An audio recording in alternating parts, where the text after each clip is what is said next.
Sana giden yollar kapalı. Üstelik sen de hiçbir zaman sevmedin beni.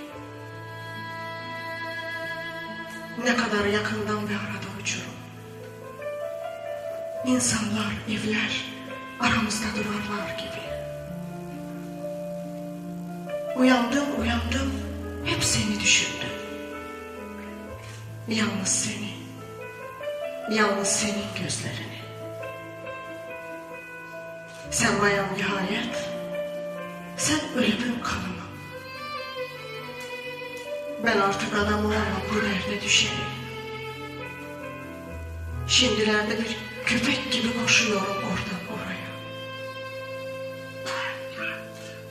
Yoksa gururlu bir kişiyimdir aslında. İnan ki. Anımsamıyorum yara dolu bardaktan su içtiğimi. Ve içim götürmez kenarından kesilmiş ekmeği. Kaç kez sana uzaktan baktım 5.45 vapurunda. Hangi şarkıyı duysam bizim için söylenmiş sanki. Tek yanlı aşk kişiyi nasıl da aptallaştırıyor. Nasıl unutmuşum seni bir başkasının sevdiğini. Çocukça ve seni üzen girişmelerim oldu.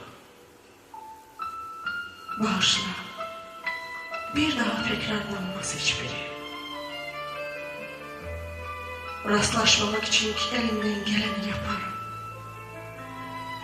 Bu böyle pek de kolay değil gerçi. Alışırım seni yanlış düşlerde okşamaya. Bunun verdiği mutluluk da az değil ki. Çıkar giderim buketten daha olmazsa. Sensizliğin bir adı olur. Bir anlamı olur belki. İnan, belli etmem. Seni hiç rahatsız etmem. Son isteğimi de söyleyebilirim şimdi. Bir gece yarısı yazıyorum bu mektubu. Yalvarırım. Onu okuma çarşamba günleri.